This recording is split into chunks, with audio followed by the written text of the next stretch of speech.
Los 80 abrieron otras perspectivas, abrieron como unos territorios nuevos a explorar, ¿no? En paralelo a los megafestivales Montevideo Rock, la experiencia autogestionaria de Cabaret Voltaire convoca en las temporadas 1986 y 1987 a las nuevas bandas del rock post-dictadura. Fueron espectáculos multidisciplinarios en donde se cruzaron el punk rock, la poesía y las artes plásticas. Los Estómagos, Los Traidores y Cadáveres Ilustres alternan con poetas de Ediciones de Uno en los escenarios de la Alianza Francesa y el Millington Drake. Sistema normal, eso no es movimiento ni nada que se parezca. El primer Cabaret Voltaire está dedicado por la Cooperativa de Músicos a la memoria de Jim Morrison. ¡Que viva la música! No es casual que los dos Cabaret Voltaire fueron realizados en institutos culturales, ¿no? El primero, que además coincidió con la presentación de Montevideo agoniza a los traidores, fue hecho en la Alianza Francesa. El segundo, que fue el ciclo más exitoso, se hizo aquí en la sala del Teatro Millington Drake, en la sala del Ángulo, ¿no? Yo estuve en el primero, que fue en la Alianza Francesa, que tocaba Los Traidores, como espectador. El segundo ya, quizá para nosotros tenía un tinte un poquito más culturoso de más, pero hoy en día le reconozco la importancia que tuvo, ¿no? Fue algo muy importante. Me acuerdo la escenografía, creo que había sido, no sé si Pedro Dalton, que había ambientado todo el escenario donde nosotros tocábamos. Era un montón de gente que tenía inquietudes y se juntaba. En el primer mes tocaban dos bandas por turno, ¿no? Estaban Los Estómagos, Los Invasores, Cadáveres Ilustres, ADN, el Puticlub y Los Estómagos, que volví a repetir otra fecha con algún otro que no recuerdo, ¿no?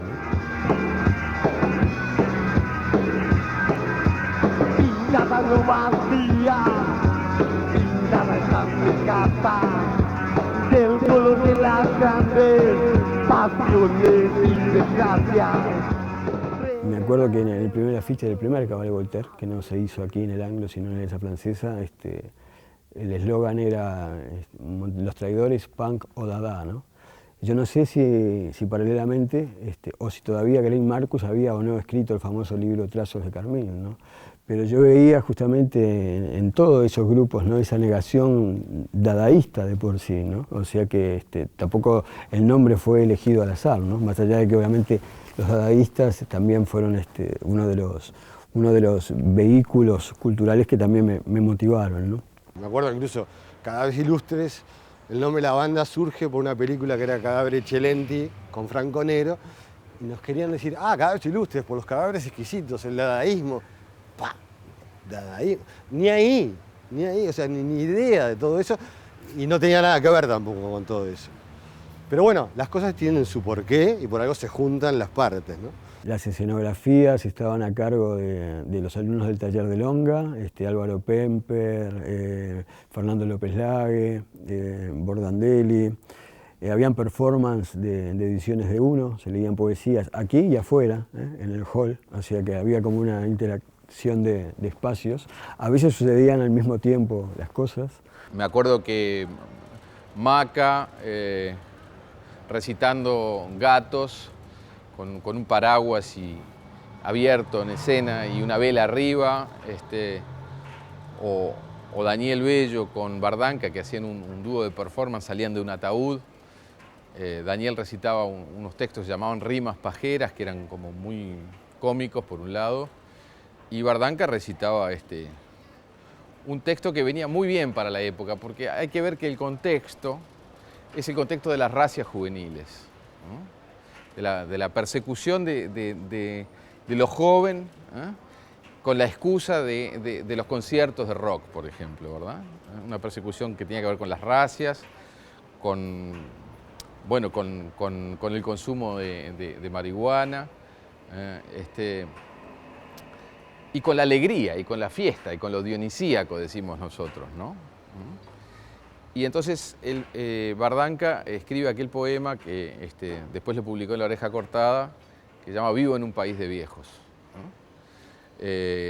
Se ponía una máscara de un viejo que era realmente impactante y con una cajita de música que tocaba lentamente, iba diciendo ese poema que exponía, digamos, que vivíamos en una sociedad gerontocrática, ¿no? Nosotros las bandas en realidad pasábamos de todo eso, ¿no? O sea, como que años después lo ves con otra perspectiva y te das cuenta que se mezcló, bueno, la pintura, la música, la poesía. Nosotros queríamos tocar y nada más. Más bien que estábamos un poco como que, no era que fuéramos ignorantes de todas esas otras artes, pero lo que queríamos era hacer música. Era un vehículo para estar ahí, en algo que en ese momento sonaba e importaba. El discurso del punk rock era un discurso que se diferenciaba notoriamente del discurso del canto popular, ¿verdad?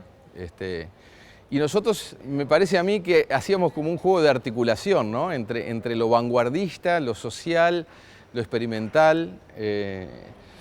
Yo pienso que quizás el movimiento punk rock nos influenció más a nosotros los poetas que lo que nosotros pudimos hacer con el punk rock, ¿verdad? O sea, posiblemente los jóvenes del punk rock no nos leyeran a nosotros, pero sí nos vieron y nos vieron actuar, digamos. O sea que alguna interacción también hubo. Guillermo Baltar, mentor de los ciclos culturales Cabaret Voltaire, fue uno de los principales difusores de la nueva generación. Junto al también poeta y periodista Raúl Forlán Lamarque, impulsó al punk y al rock desde las páginas de El Día y Semanario Jaque.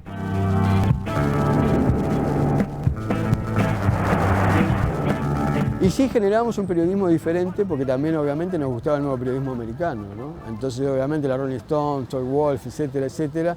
Y tratamos en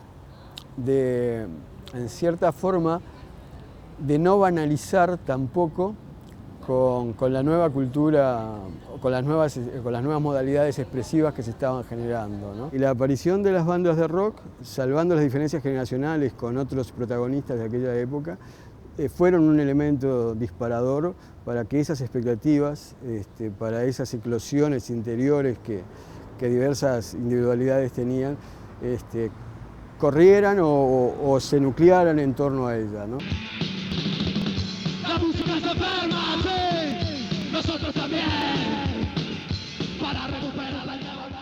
O sea que los Estómagos tuvieron un pequeño público, ¿no? Un pequeño público, que era el público de los amigos particulares de ellos, de Pando, o algunos casos de Montevideo, en el caso justamente de Pelufo, de Gabriel, ¿no? Y después una serie de personajes, ¿no?